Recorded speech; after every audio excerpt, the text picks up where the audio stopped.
हरे कृष्णा। श्रीमद् भागवतम स्कंध 3 और आज हम अध्याय 5 प्रारंभ करने जा रहे हैं। अध्याय 5 का शीर्षक है श्री मैत्रेय मुनि से विदुर की वार्ता। श्लोक नंबर 1। श्री शुक उवाच द्वारी द्युनद्या ऋषभः कुरूणम् मैत्रयामासीनामगाधबोधम् क्षत्तोपसृत्याच्युतभावसिद्धः पप्रच्छ शौशिल्यगुणाभितृप्तः। अनुवाद और तात्पर्य श्रील प्रभुपाद के द्वारा। श्रील प्रभुपाद की जय। श्रील सुखदेव गोस्वामी ने कहा, इस तरह कुरु वंशियों में सर्वश्रेष्ठ विदुर, जो कि श्री भगवान की भक्तिमय सेवा में परिपूर्ण थे, दिव्य नदी गंगा के उद्गम हरिद्वार पहुँचे, जहाँ विश्व के अगाध विद्वान महामुनि श्री मैत्रेय आसीन थे। भद्रता से ओतप्रोत, पूर्ण तथा अध्यात्म में तुष्ट विदुर ने उनसे पृच्छा की। पृच्छा अर्थात जिज्ञासा करना। तो उद्धव से यमुना नदी के तट पर मिले विदुर जी। तो उद्धव से ही कृष्ण का दिया हुआ ज्ञान वो अर्जन करना चाहते थे, पर उद्धव ने उनसे कहा कि कृष्ण के आदेश से वो बद्रीनाथ जा रहे हैं, बद्री का आश्रम जा रहे हैं। और उद्धव ने वो मर्यादा भंग नहीं की, क्योंकि विदुर उनके पिता समान उम्र के थे। तो उन्होंने उनको बोला कि मैत्रेय मुनि ने भी ये दिव्य ज्ञान भगवान से प्राप्त किया है, तो आप मैत्रेय मुनि से ही ये संदेश ले लीजिए। फिर मैत्रेय मुनि से वो मिलते हैं जो गंगा जी के तट पर स्थित है, हरिद्वार, वहाँ मिलते हैं। और विदुर के कुछ गुणों के बारे में भी इस श्लोक में व्याख्या किया गया है कि विदुर भद्रता से ओतप्रोत, भद्र अभद्र। भद्रता का मतलब है विनम्रता। आजकल कलयुग में लोगों के अंदर बिहेवियरल स्किल, जिसको बोलते हैं मैनेजमेंट में, वो लुप्त हो गया है। लोग बहुत जल्दी इरिटेट हो जाते हैं, क्रिटिसाइज करते हैं, गुस्से से लाल हो जाते हैं। और देखिए, गुस्सा आना उतना बुरा नहीं है जितना गुस्से में अनाप शनाप बोल देना। तो ये स्किल्स गायब हो रहा है, क्योंकि लोगों के अंदर विनम्रता नहीं है, सहन शक्ति नहीं है। लेकिन विदुर क्योंकि भगवान के शुद्ध भक्त है, तो उनके अंदर भद्रता, विनम्रता पूरी तरह से ओतप्रोत, मतलब कूट कूट कर भरा हुआ था।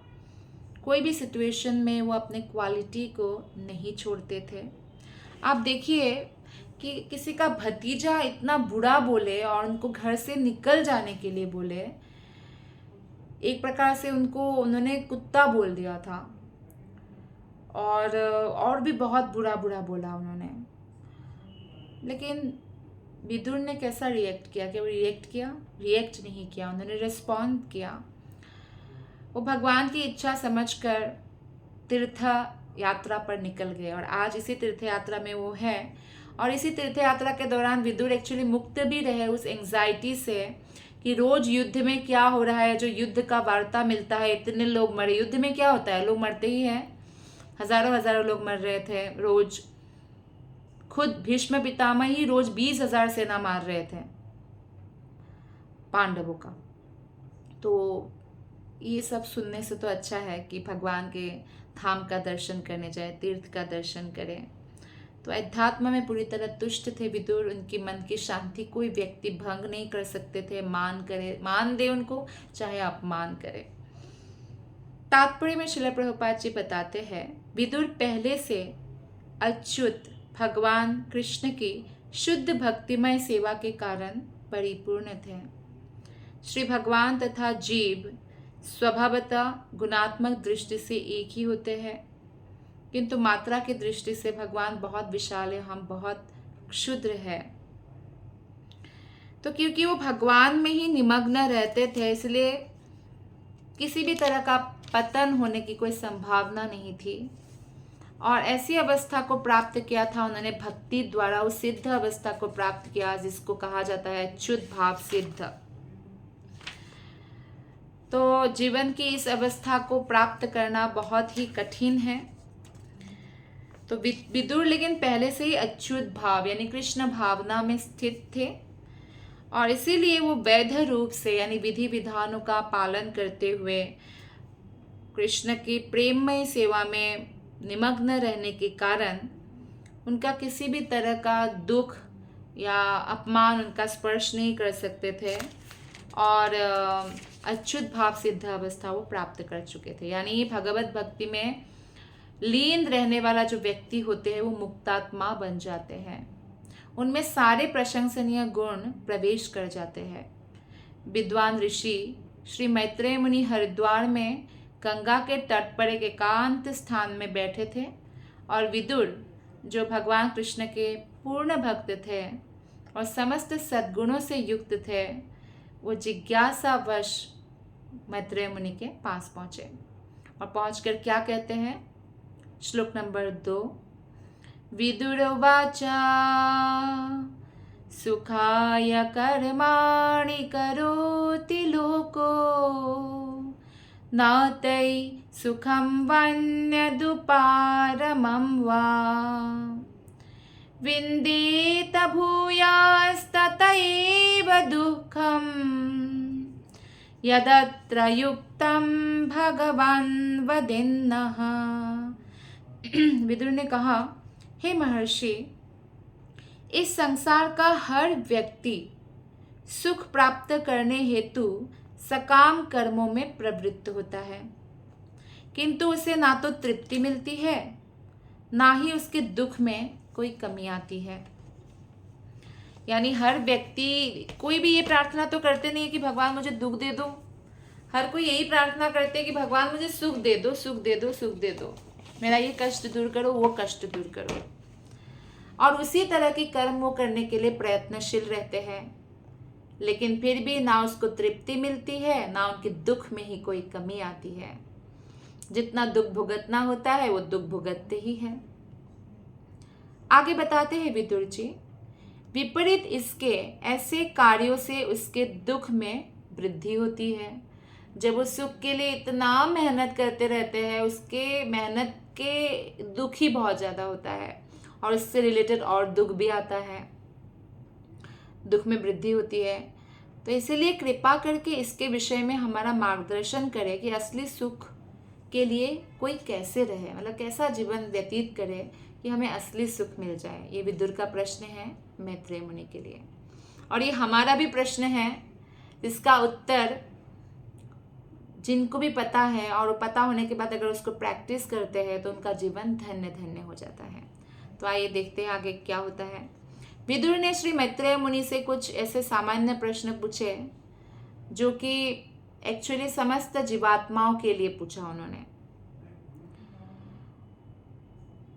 तो उद्धव ने विदुर से कहा था कि मैत्रेय मुनि के पास जाकर भगवान के नाम, यश, गुण, रूप, लीला, पार्षद, इन सभी सत्यों के विषय में जिज्ञासा कीजिए।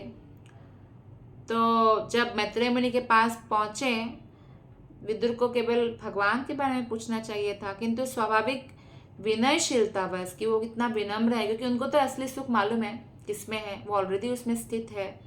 फिर भी विनम्रतावश उन्होंने एकदम भगवान के विषय में नहीं पूछा, बल्कि ये जनसामान्य के लिए क्या महत्वपूर्ण प्रश्न हो सकता है उसे पूछा, क्योंकि कोई भी सामान्य मनुष्य भगवान को समझ नहीं सकता। तो इसलिए ये विनम्रता सबके अंदर होना चाहिए जब वो आध्यात्मिक प्रश्न करे किसी सीनियर वैष्णव से, जैसे कि विदुर जी मैत्रेय मुनि से पूछ रहे हैं और वो सारा वैष्णव सदाचार का पालन कर रहे हैं। जब मनुष्य सकाम कर्म करते हैं, मतलब मैं ये यज्ञ करूँ मुझे ये फल मिले, ये कार्य करूँ मुझे ये फल मिले, मेहनत के फल तो मिलते हैं ना, पर वो फल से वो सोचता है वो सुखी हो सकता है, लेकिन बाद में वो कर्म के जाल के बंधन में, जंजाल में और अधिक उलझता जाता है। और ऐसे उलझते उलझते उलझते कब प्राण पखेरु उड़ जाता है उसको पता ही नहीं लगता है। प्राण पखेरु उड़ने पर उनको जब यमराज यमदूत पकड़ के ले जाते हैं तब उनको पछतावा होता है कि मैंने मनुष्य जीवन जो कर्म शरीर था, कर्म करने के लिए दिया गया था, पशु पक्षी की तरह भोग शरीर नहीं था, उसको मैंने ऐसे ही गवा दिया। इस संदर्भ में एक सुंदर गीत यहाँ पे प्रभुपाद जी उल्लेख करते हैं, कोट करते हैं कि जीवन का सारा सुख प्राप्त करने की महती इच्छा के कारण मैंने यह घर बनाया, किंतु दुर्भाग्यवश सारी योजना ध्वस्त हो गई क्योंकि घर में आकस्मिक रूप से आग लग गई। घर बनाए, जैसे कोई घर बना दे, बहुत सुंदर घर बनाए, अपना पूरा पूंजी लगा दे उसमें, बहुत अच्छा इंटीरियर डेकोरेशन या बहुत सब कुछ महंगे महंगे पेंटिंग लगा दें, एकदम से आग लग जाए तो कैसा हालत होंगे। उसी प्रकार हमने ये शरीर का ही हमेशा पॉलिश किया, शरीर के बारे में ही सोचा और ये शरीर ही एक दिन छोड़ना पड़े तो कैसी अवस्था होगी मन की। इसलिए डर जाता है व्यक्ति मृत्यु से। तो प्रकृति का नियम लेकिन ऐसा ही होता है, जो आज बहुत सुंदर है वो सोचे मैं बहुत सुंदर हूँ, बहुत यंग हो। सब लोग एक दिन यंग होते हैं, सब लोग सुंदर होते हैं, एक दिन बूढ़े हो जाते हैं, फिर वो अगली लगने लग जाते हैं। क्योंकि प्रकृति का नियम इतना क्रूर है कि हमारी योजना में वो आग लगा देंगे। क्योंकि मनुष्य का जन्म ये सब करने के लिए नहीं हुआ है, मनुष्य का जन्म हुआ है भगवान को खोजने के लिए। तो सकाम कर्मी अपनी योजनाओं से सुखी नहीं रहता, ना ही सुख के लिए उसकी निरंतर दौड़ धूप से उसको कोई तृप्ति मिलती है, नहीं मिलती है तृप्ति। श्लोक नंबर 3 भी विदुर कहते हैं, जनस्य कृष्णा द्विमुखस्य देवा दधर्मशीलस्य सुदुःखितस्य अनुग्रहायेह चरन्ति नूनम् भूतानि भव्यानि जनार्दनस्य। हे प्रभु, महान परोपकारी आत्मा पूर्ण पुरुषोत्तम भगवान की ओर से पृथ्वी पर उन पतित आत्माओं पर अनुकंपा दिखाने हेतु विचरण करते हैं जो श्री भगवान की अधीनता के विचार मात्र से ही विमुख रहते हैं। तो महान परोपकारी ये आत्मा कौन है? परमात्मा, स्वयं भगवान श्री कृष्ण। हम सब आत्मा है और आत्मा में जो परम है, सबसे श्रेष्ठ है, वो परमात्मा कृष्ण है।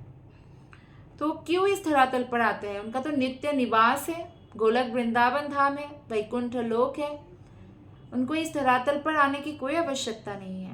पर क्यों आते हैं? क्योंकि वो महान परोपकारी आत्मा है, उनसे ज्यादा परोपकार कोई नहीं कर सकता है।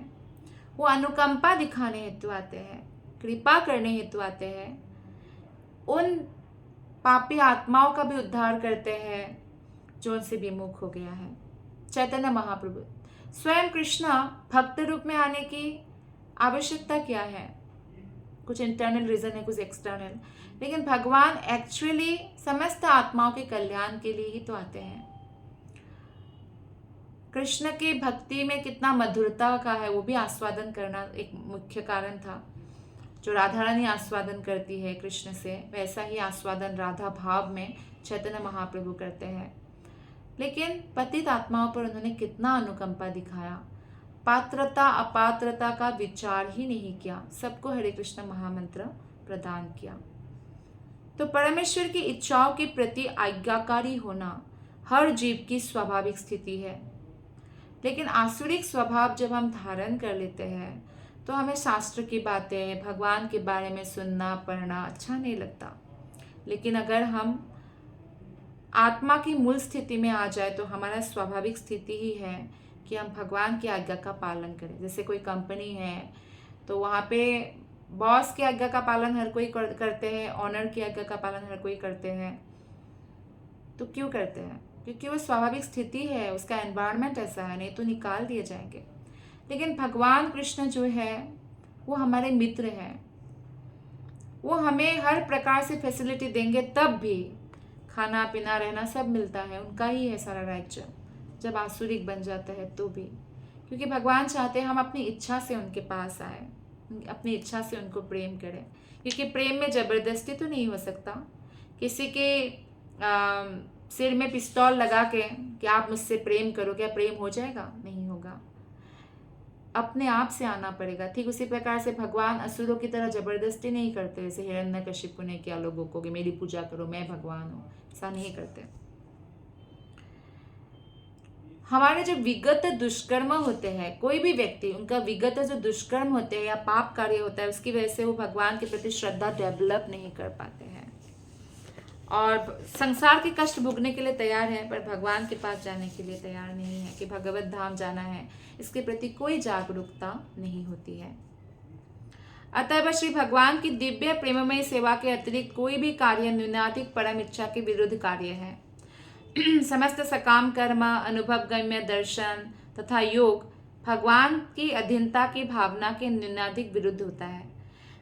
जो ऐसे सोचते हैं कि मैं अपने दम पर कुछ बनूंगा, मैं अपने दम पर साधना करके कुछ सिद्धियां हासिल करूंगा, ये तो उस नेचुरल जो स्थिति है उसके विरुद्ध है। हम सब भगवान के अंश हैं, तो भगवान के कहे अनुसार हमें अपना जीवन व्यतीत करना चाहिए, तभी हमारा कल्याण होता है। तो भगवान भी और उनके महान भक्त लोग भी पतित जो जीवात्मा है उसके प्रति बहुत दयालु होते हैं और उनको भगवत धाम ले जाने के लिए हर भरसक प्रयत्न करते हैं। हालांकि जबरदस्ती नहीं करते हैं, लेकिन फिर भी उनको सलाह देते हैं, उनको वो एटमॉस्फेयर देते हैं ताकि वो भक्ति के प्रति आकृष्ट हो। जैसे कि श्रील प्रभुपाद जब अमेरिका गए, लंदन गए, अलग अलग जगह गए, भारत के बाहर हरे कृष्ण महामंत्र का प्रचार किया, शास्त्रों को दिया, तो उन्होंने किसी को जबरदस्ती नहीं किया और ना ही कोई कन्वर्जन सिस्टम है। उन्होंने बस ये कहा कि जिस स्थिति में आप हो वही रहो, बस अपने जीवन के साथ भगवान को ऐड कर दो, भगवान से प्रेम करना सीखो। तो भक्ति उन्मुखी पुण्य जागृत करने के लिए उन्होंने गली गली हरे कृष्ण महामंत्र का हरिनाम यात्रा निकाला, जिसके दर्शन मात्र से ही व्यक्ति के अंदर भक्ति उन्मुखी पुण्य जागृत हो जाता है। किसी ने अगर थोड़ा सा प्रसाद भी ग्रहण किया, उससे भी उनके भक्ति उन्मुखी पुण्य जागृत होते हैं और इस तरह से उनके पाप नष्ट होने लगते हैं। तब उनको भगवान के बारे में समझ आने लगते हैं। अभी जो इस्कॉन संस्था ने, आप देखिए पूरे विश्व में 1000 इस्कॉन है, अभी सेंटर्स है, संस्था इतना बढ़ गया है। तो क्यों बढ़ गया है? क्योंकि बहुत सारे भक्त, भारत के तो छोड़िए, बाहर के बहुत सारे भक्तों ने भगवान कृष्ण को अपना लिया है और उन्होंने जो सुख अनुभव किया है, जो आनंद का अनुभव किया, वो दूसरों से बांट रहे हैं और इससे और भी लोग जुड़ रहे हैं। तो इसलिए ये बहुत आवश्यक है कि हम बहिरंगा शक्ति के प्रभाव से मोहग्रस्त हुए बिना भगवत भक्तों की संगति करें। शास्त्र में भी कहा गया है, साधु संग सर्वशास्त्र काय, लव मात्र साधु संग सर्व सिद्धि है। थोड़ा सा भी समय अगर हम साधु के संग करें, भक्तों के संग करें, हमारा सर्व सिद्धि हो सकता है। तो इसलिए हमें साधु संग जरूर करना चाहिए। ये फैसिलिटी है जो इतनी जगहों पर इस्कॉन बनाया गया है। ये फैसिलिटी है कि जो लोग आध्यात्मिक जीवन जीना चाहते हैं वहाँ आए और भक्तों का संगति करें और भक्तों की संगति में शास्त्रों का ज्ञान अर्जन करें। श्लोक नंबर 4, तत्साधुवर्यादिशवर्त्मशम्नः संग्राधितो भगवान् येन पुंसां हृदि स्थितो यच्छति भक्तिपूते ज्ञानम सतत्वाधिगमम पुराणम। इसलिए हे महर्षि, विदुर कहते हैं मैत्रेय ऋषि से, आप मुझे कृपया पूर्ण पुरुषोत्तम भगवान की दिव्य भक्ति के विषय में उपदेश दें, जिससे हर एक के हृदय में स्थित रहने वाले श्री भगवान भीतर से परम सत्य विषयक वो ज्ञान प्रदान करने हेतु प्रसन्न हो, जो कि प्राचीन वैदिक सिद्धांत के रूप में उन लोगों को ही प्रदान किया जाता है जो भक्ति योग की प्रक्रिया द्वारा शुद्ध हो चुके हैं। तो भक्ति योग के बिना भगवान का ज्ञान हमें नहीं हो सकता है। और इसलिए विदुर जो है साधारण जो जनसाधारण है उनके कल्याण हेतु भी ये प्रश्न करते हैं कि आप हमें क्या कार्य करने से हमारे हृदय में बैठे हुए भगवान प्रसन्न हो और हमारे हृदय में समस्त वैदिक ज्ञान उजागर कर दे, तो वो आप मुझे बताइए। कि वो भक्ति, कार्य मतलब वो भक्ति, भक्ति कैसे करना है। तो व्यक्ति अपने अपने प्रयास के अनुसार, बुद्धि के अनुसार 3 प्रकार से भगवान के पास जाने का प्रयत्न करते हैं, आध्यात्मिक जीवन जीते थे। एक तो निराकार ब्रह्म ज्योति को ही वो सब कुछ मानते हैं, उनको बोलते हैं ज्ञान योगी, निराकारवादी। कई लोग ध्यान के द्वारा, परमात्मा पर ध्यान के द्वारा जाना चाहते हैं भगवान के पास। या कई लोग जो है, जो सर्वोच्च अध्यात्मवादी बोला गया है, जो भगवान रियलाइजेशन है, यानी कृष्ण को ही परम भगवान के रूप में जो समझ चुके हैं और उनकी भक्ति में, प्रेममय भक्ति में लगा हुआ है। ये 3 प्रकार के लोग होते हैं। तो भक्त के अलावा कोई भी, भले ही वो कर्मी हो, ज्ञानी हो, योगी हो, भगवान के प्रत्यक्ष सहयोग या प्रत्यक्ष भगवान के साथ प्रेम का आदान प्रदान उनका नहीं होता है, क्योंकि भक्ति की दिव्य प्रेममय सेवा से ही भगवान तुष्ट होते हैं और उन्हीं के साथ भगवान प्रेम का जो है प्रत्यक्ष आदान प्रदान करते हैं। उसके लिए भक्ति के जो विधि विधान है, जो बहुत कठिन नहीं है, उसका पालन करना चाहिए। और भक्तों के अतिरिक्त अन्य सारे अध्यात्मवादी जो है, वो एक प्रकार से उनको बहुत समय लगेगा भक्ति योग में आने तक, क्योंकि उन्होंने भगवान कृष्ण की जो व्यक्तित्व है उसको अस्वीकार किया है और उसको स्वीकार नहीं कर पाए हैं, और इसलिए भगवान के प्रत्यक्ष सहयोग से वंचित रह जाते हैं। श्रील प्रभुपाद जी यहाँ लिखते हैं कि विदुर ने पहुंचते ही अनेक नव जिज्ञासु भक्तों की ओर से, मतलब जितने भी नए नए जिज्ञासु भक्त होंगे उनकी ओर से जो प्रश्न पूछना चाहिए, ऐसा प्रश्न पूछा। श्लोक नंबर 5, करोति कर्माणि कृतावतारो यान्यात्मतंत्रो भगवान्स्त्रधीशः यथा ससर्जाग्र इदं निरीह संस्थाप्य वृत्तिं जगतो विधत्ते। हे महर्षि, कृपा करके बतलाए कि पूर्ण पुरुषोत्तम भगवान, जो तीनों लोकों के इच्छा रहित स्वतंत्र स्वामी हैं तथा समस्त शक्तियों के नियंता हैं, किस तरह अवतारों को स्वीकार करते हैं और किस तरह विराट जगत को उत्पन्न करते हैं, जिसके परिपालन के लिए नियामक सिद्धांत पूर्णतः व्यवस्थित है। तो ये सारे प्रश्न विदुर जी करते हैं ये जानने के लिए कि जो भी ज्ञान मैत्रेय मुनि को मिला भगवान से, वो समस्त ज्ञान अर्जन करने के लिए वो इस तरह के जिज्ञासा करते हैं। किस तरह भगवान अवतार स्वीकार करते हैं, किस तरह सबके भरण पोषण करते हैं, या ये विराट जगत को उत्पन्न करते हैं, आदि आदि।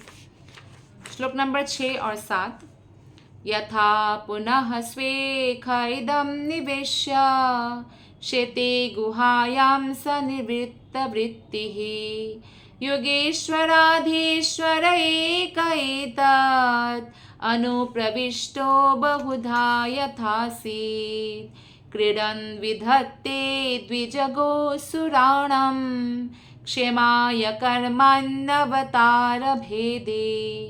मनो न तृप्यत्यपि शिन्वतां नः शुश्लोकमौलेश्वरितामृतानि। वे आकाश के रूप में फैले अपने ही हृदय में ले जाते हैं और उस आकाश में संपूर्ण सृष्टि को रखकर वे अपना विस्तार अनेकों जीवों में करते हैं। भिन्नांश, हम भगवान के भिन्नांश हैं, भगवान से हमारा विस्तार हुआ है, और जो विभिन्न योनियों को प्राप्त करते हैं अपने कर्मों के अनुसार, उन्हें अपने निर्वाह के लिए कोई प्रयास नहीं करना पड़ता भगवान को, क्योंकि समस्त योगिक शक्तियों का स्वामी कृष्ण है, प्रत्येक वस्तु का मालिक कृष्ण है। तो इस प्रकार वो जीवों से भिन्न है। जीवे स्वरूप है कृष्ण नित्य दास। तो जीव का कर्तव्य है वो भगवान की सेवा करे और सब कुछ भगवान का है। सर्वम खलविदम ब्रह्मा, श्री भगवान के अतिरिक्त अन्य कुछ नहीं है, वे अद्वय है। आगे कहते हैं विदुर जी कि आप द्विजों, गायों तथा देवताओं के कल्याण हेतु श्री भगवान के विभिन्न अवतारों के शुभ लक्षणों के विषय में भी वर्णन करें कि भगवान का क्या क्या शुभ लक्षण है, वो भी बताएं। ताकि भगवान की महानता हमें पता चले और किस तरह से उन्होंने कल्याण किया, गाय की रक्षा की, ब्राह्मणों की, भक्तों की रक्षा की, देवताओं की रक्षा की। यद्यपि हम निरंतर उनके दिव्य कार्यकलापों के विषय में सुनते हैं, किंतु हमारे मन कभी तुष्ट नहीं होते। तो ये एक साइन है कि हमारा मन भगवान की कथा सुन के कभी तृप्त होना भी नहीं चाहिए, और सुने, ऐसी ऐसी इच्छा होनी चाहिए। श्रील प्रभुपाद जी तात्पर्य में लिखते हैं कि सभ्य व्यक्ति वह है जिसने 2 बार जन्म लिया हो, यानी जिन्होंने एक बार तो माता के गर्भ से जन्म लिया, एक बार गुरु की दीक्षा से जन्म लिया, गुरु धारण किया और प्रामाणिक गुरु धारण किया। ऐसा जीव इस भौतिक संसार में नर और मादा के संसर्ग से जन्म लेता है और जब गुरु के संपर्क में आता है तो आध्यात्मिक उनका जन्म होता है। तो वही स्पिरिचुअल फादर यानी आध्यात्मिक पिता कहते हैं, वो वास्तविक पिता होते हैं, क्योंकि आत्मा ही वास्तविक है, शरीर तो अवास्तविक है, टेम्पोररी है। एक्चुअली शरीर बदलते रहते हैं, हम परमानेंट नहीं है। तो इसलिए वास्तविक पिता या जन्मा जन्मांतर का हमारा जो आध्यात्मिक गुरु होते हैं वो वास्तविक पिता होते हैं। भौतिक देह प्रदान करने वाले माता पिता केवल एक जन्म के लिए ही हमारे माता पिता होते हैं, पर अगले जन्म में हमारे दूसरा माता पिता बन सकते हैं। किंतु प्रामाणिक गुरु तो भगवान के प्रतिनिधि होते हैं और इसलिए हमारा नित्य पिता होते हैं, क्योंकि उन पर शिष्य को आध्यात्मिक मोक्ष और जीवन के चरम लक्ष्य तक पहुंचाने का उत्तरदायित्व रहता है। और जब तक कोई शिष्य उनका भगवत धाम नहीं जाते, तब तक गुरु बार बार आते हैं और उस शिष्य के लिए आते हैं।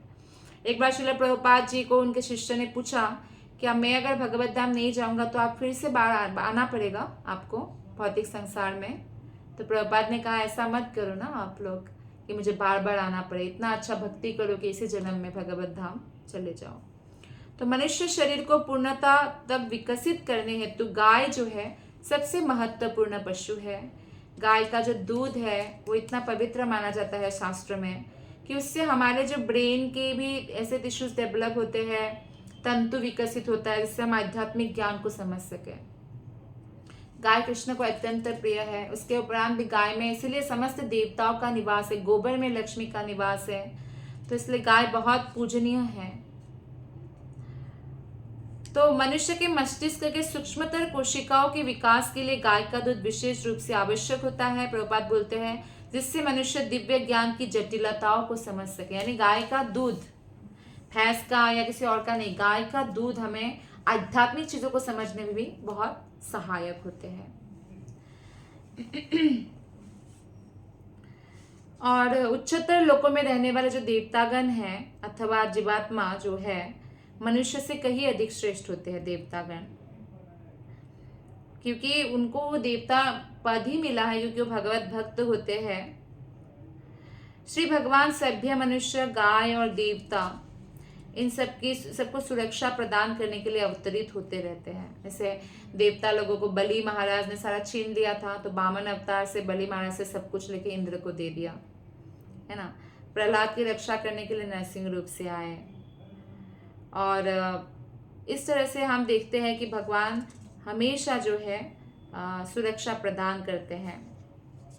जैसे हमारे मनुष्य लोक में बहुत सारा साहित्य है, बुक्स है, आजकल आर्टिकल्स आता है आपके व्हाट्सएप में, फेसबुक में या इंस्टा में, लेकिन ये सब बारंबार पढ़ने के बाद जो रुचि उसका चला जाता है। कितनी बार एक चीज को पढ़े, लेकिन भागवतम आप जितने बार भी पढ़ेंगे उतना ही रुचि बढ़ता जाएगा, उतना ही आस्वादन बढ़ता जाएगा। वो कभी पुराना होता ही नहीं है, वो नित्य नवीन ही रहते हैं। जैसे कृष्णा चिर नवीन है, कृष्ण ही श्रीमद् भागवतम है, कृष्ण ही भगवत गीता है, तो ये चिर नवीन रहते हैं। ये शब्द रूप से भगवान का अवतार हुआ है। तो विदुर ने श्री मैत्रेय मुनि से भेंट करने के पूर्व श्री भगवान की लीलाओं का न जाने कितनी बार श्रवण किया होगा, फिर भी उनको श्रवण करने की जो उनकी इच्छा है वो हमेशा बढ़ती रही है, और फिर से वो आज जो है श्रवण करने की इच्छुक है। तो इसी के साथ आज की श्रीमद् भागवतम कथा को हम यही विश्राम देते हैं।